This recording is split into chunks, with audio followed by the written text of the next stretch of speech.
crore in cash. Ranveer Allahbadia एक गंजेड़ी एक नशेड़ी के कंटेक्ट में ओनली गाली गलौज होता है। सो अगर उस टॉपिक पे बात करता है इंसान तो हमारा ब्रेन होता है ना, माइंड, वो क्या करता है, क्या मैं सही कर रहा हूँ या गलत कर रहा हूँ। रणवीर अलावादिया इतनी स्पिरिचुअलिटी करने के बाद भी क्या इतना ढोंग करते हैं, अभी मैं बताता हूँ आपको सब। देखो, कुछ टाइम पहले एक शो आया था समय रैना द्वारा, जिसका नाम था इंडियाज गॉट लेटेंट।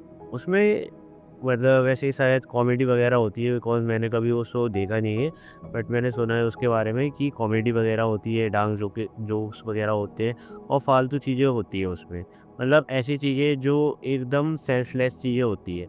और उसी में रणवीर अलावादिया गए थे और उनने क्या क्या जोक मारे या उनने क्या क्या लोगों से बोला, वो आप देखिए। Watch your parents have sex every day for the rest of your life. Would you join in once and stop it forever? Not interested. 2 crore in cash. Right now? Yeah, right now. तो देखा आपने, ये सब बोला गया।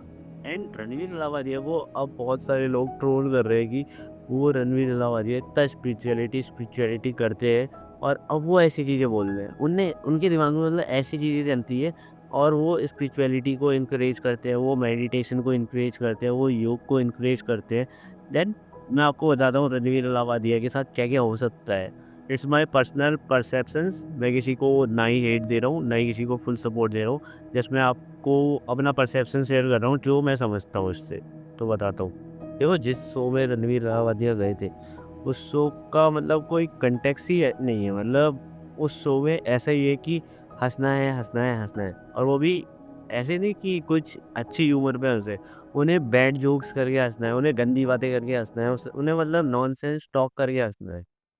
क्योंकि show ही ऐसा था, तो वो पहले से प्रिपेयर करके गए होंगे कि यार मैं वहाँ जा रहा हूँ तो मेरे को एक फोमो टाइप फील ना हो, तो वो कुछ ऐसे जोक्स को, ऐसे कोई डार्क जोक्स को, जोक तो नहीं, ऐसी डिस्गस्टिंग चीज़ों को प्रिपेयर करके गए जिसका उनने सेल्फ एनालिसिस नहीं किया, जिसका उनने एक बार चेक नहीं किया क्या इस चीज़ बोल के क्या इम्पैक्ट हो सकता है इन फ्यूचर मेरे पब्लिक पे क्या इन्फ्लुएंस जाएगा, इन फ्यूचर लोगों पे क्या इन्फ्लुएंस जाएगा, इन फ्यूचर लोग क्या इस चीज़ से समझेंगे, क्या क्या मैं सही कर रहा हूँ या गलत कर रहा हूँ। उनने ये एनालाइज़ नहीं किया होगा और उनने डायरेक्ट वो क्वेश्चंस प्रिपेयर करे हुए वहाँ फेंक दिए। देखो, उनने एक तरह से बहुत ही गलत किया कि उनने एक स्ट्रेंजर को, उनने जिस इंसान को जानते तक नहीं है, उससे ये जोक क्रैक किया। उससे वो ऐसी बातें बोले जो एकदम डिस्गस्टिंग बातें हैं। क्योंकि दोस्तों के साथ अगर बोलते तो माइट भी चलता, बिकॉज़ दोस्तों में क्या होता है, एक बाउंड्री सेट होती है, वो एक लिमिट में कहते हैं, तभी वो लोग दोस्त लोग भी मतलब ईज़ी एक-दूसरे को गाली-गलौज कर देते हैं। बट मेन थिंग इज़ ये है कि उनने एक स्ट्रेंजर से ऐसा बोला कि आपने अपने मम्मी-पापा को सेक्स करते हुए देखा है? और ये भी होता है कि रणवीर अलावादिया अपने पॉडकास्ट में बहुत ज़्यादा स्पिरिचुअलिटी के क्वेश्चंस पूछते हैं, बहुत ज़्यादा माइंडफुलनेस, मेडिटेशन के क्वेश्चन पूछते हैं। बट समय रहने के शो में उनके साथ ये हो सकता है कि उन्हें लगता है कि उस ऑडियंस के सामने ऐसे क्वेश्चन पूछने चाहिए, क्योंकि वहाँ की जो ऑडियंस थी, वो ऐसे जोक्स में हँस रही थी, तो वो अगर वहाँ पे इसके रिगार्डिंग बातें करते, लाइक वो वहाँ पे स्पिरिचुअलिटी के रिगार्डिंग बातें करते, तो कोई नहीं समझता। क्योंकि वहाँ पे क्या था, वहाँ पे जो भी लोग गैदर हुए थे, जो भी लोग उस शो में आए थे, उन सबका कलेक्टिव इंटेलिजेंस जो था वो सेम लेवल पे था। मतलब वो एक ही तरह से सोच सकते थे। अगर वो रणवीर अलावादिया वहाँ पे स्पिरिचुअलिटी की बात करते, तो कोई नहीं समझता उन्हें। बट उनने वहाँ पे ये चीज़ें फालतू बातें कर दी कि डिस्गस्टिंग बातें, लाइक सेक्स वगैरह वाली बातें एंड फालतू चीज़ें। तो उनने अपने आप का ऑथेंटिक सेल्फ खोने लगे वो अपने आप को ऐसा दिखाने लगे कि मैं भी इन्हीं में हूँ, मैं भी इन्हीं में हूँ, वो दिखाने लगे। जहाँ पे एक इन्फ्लुएंसर वर्ड की इतनी ज़्यादा मीनिंग होती है कि वो अपनी ऑडियंस को इन्फ्लुएंस करता है, influence in the right direction.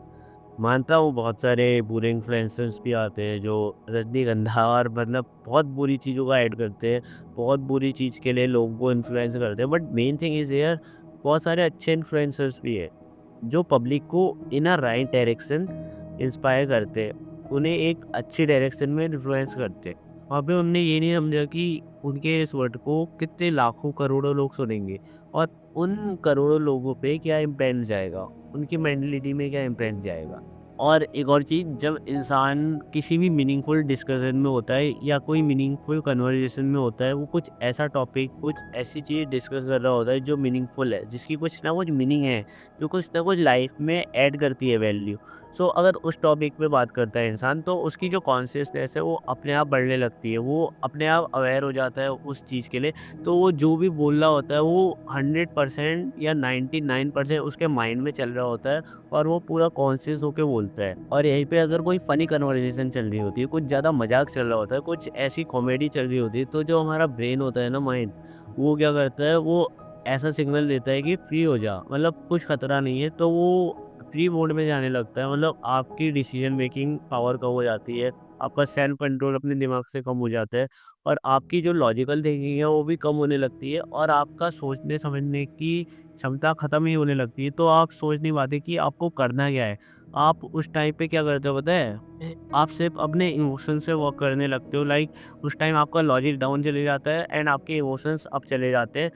और यही चीज़ मेरे ख़्याल से उनके साथ हुई है कि उनकी जो लॉजिक थिंकिंग है वो नीचे आ गई थी और उनके जो इमोशंस थे वो अप चले गए थे। क्योंकि वो ऐसी एनवायरनमेंट का पार्ट थे, समझ रहे हो? मतलब उनके बगल में शायद आशीष चंचल आ रही थे और एक और थी, उनका नाम तो मेरे को नहीं पता, एंड बट जो भी है समीर रैना वगैरह, ये सब एक वल्गर कंटेंट क्रिएटर है। मतलब इनकी इनके कंटेंट में ओनली गाली-गलौज होता है, अच्छी चीज़ें तो कुछ होती नहीं है, ना ही इनके कंटेंट में वैल्यू होती है। और मेरे को लगता है कि जब वो इनके सराउंडिंग में थे, तो उनको क्या हुआ पता है? उनको वो माइटी फोमो आने लगा, उन्हें फ़ियर ऑफ मिसिंग आउट होने लगा कि यार मैं क्यों मिस कर रहा हूँ यार? मतलब उन्हें एक तरह से फ्लो स्टेट होने लगी, क्योंकि बाकी जो जोक क्रैक कर के उनका एनवायरनमेंट वैसा बना दिया गया कि उन्हें फ्री फ़ील हो। तो वो भी अपनी उस ओल्ड पर्सनैलिटी में आने लगी, जो ओल्ड पर्सनैलिटी उनकी पहले थी। क्योंकि उन्हें जो ऑडियंस थी वो भी इनकरेज कर रही थी। उनने एक सवाल नहीं उठाया ऑडियंस ने, और जो मतलब वहाँ के उनके साथ बैठे हुए थे दोस्त वगैरह, आशीष वगैरह, वो भी उन्हें इन्फ्लुएंस कर रहे थे। देन जो उनके पुराने थॉट्स होते हैं, लाइक मेरे को नहीं पता कि उनकी अभी की थिंकिंग ऐसी है या पुराने थॉट्स हैं, बट मैं जितना अपने वे में अंडरस्टैंड कर पा रहा हूँ, मेरे को लगता है उनकी जो पुरानी थिंकिंग है, वो ऐसी है। क्योंकि रणवीर अलावादिया एक गंजेड़ी, एक नशेड़ी थे शायद पहले, but main thing is here कि जो वो थे, उस टाइम की पर्सनैलिटी उनकी पहले थी, लेकिन वो पर्सनैलिटी उनकी वापस आ गई। क्योंकि ऐसा होता नहीं है, अगर कोई शराबी है, उसने अगर शराब छोड़ दी है, अगर उसके साथ में शराब पीने वाले लोग हो, तो वो वापस शराबी बन सकता है। इसके 99% से ज़्यादा चांसेस है। तो मेरे को लगता है यही हुआ रणवीर अलावादिया के केस में, कि उनकी जो बैड मेमोरी है वो वापस आने लगी और वो अपने पुराने पैटर्न्स में वापस जाने लगे। लर्निंग, हम इस इंसिडेंट से क्या सीख सकते हैं? ऐसे क्या पॉइंट्स हैं जो हमें अपने दिमाग में बैठाने हैं? पहली बात देखो भाई, लोग ऐसे हैं, तुम्हारी 100 अच्छाइयाँ नहीं देखेंगे, तुम्हारी एक बुराई ज़रूर देखेंगे। बट मैं यहाँ पे ये नहीं कह रहा कि रणवीर अलाहाबादी अच्छे हैं या बुरे हैं। इसका डिसीजन तो आप अपने आप लो कि आपके पर्सपेक्टिव में वो कैसे। बट मेन थिंग इज़ है कि एक वैसी मेंटालिटी रखो कि सबसे सीखो यार। सबसे सीखो कि क्या करना चाहिए और क्या नहीं करना चाहिए। क्या गलती रणवीर अलाहाबादिया ने की और क्या आपको नहीं करनी चाहिए। और क्या अच्छी चीज़ें भी हैं उनमें। अच्छी चीज़ें भी बहुत हैं, बुरी चीज़ें भी बहुत हैं। क्योंकि कोई भी इंसान इस दुनिया में परफेक्ट नहीं है। हाँ, परफेक्ट नाम की कोई चीज़ दुनिया में एग्ज़िस्ट करती नहीं है। स्पिरिचुअलिटी ये हेल्प करती है कि हमें सेल्फ अवेयर बना देती है। अब रणवीर के केस में ये हुआ क्यों नहीं? क्योंकि उनने शायद इतना ज़्यादा सेल्फ एनालिसिस नहीं किया। आई डोंट नो भाई उनके केस में क्या हुआ। बट एक लर्निंग यहाँ से लेके जाओ कि किसी भी क्रिएटर को अंधा फॉलो मत करो भाई। इवन मेरे को भी मत करो अंधा फॉलो। बट ये चीज़ देखो कि जो भी इंसान है वो किस बेसिस पे ऐसा बोल रहा है, उसकी अपब्रिंगिंग क्या है, उसका थॉट प्रोसेस किस तरह से वर्क कर रहा है, वो ऐसा पर्टिकुलर थिंकिंग में क्यों फँसा है? वो ऐसा पर्टिकुलर सोच क्यों रहा है? कुछ एनालाइज़ करो और जानो उस इंसान को और। इससे मेरा कहने का मतलब है किसी के परसेप्शन को अपना फैक्ट मत बना देना। बिना सेल्फ एनालिसिस किए, बिना उस फैक्ट को जाने, बिना उसमें कुछ थिंकिंग किए। तो यहीं तक थी वीडियो। आप अपने व्यूज़ कमेंट में ज़रूर लिखना कि आपको क्या लगता है कि रणवीर अलाहाबादिया सही है या गलत है? और पूरा एक्सप्लेन करना कि क्यों लगता है आपको। तो मिलता हूँ नेक्स्ट वीडियो में। लाइक कर देना। नमस्ते।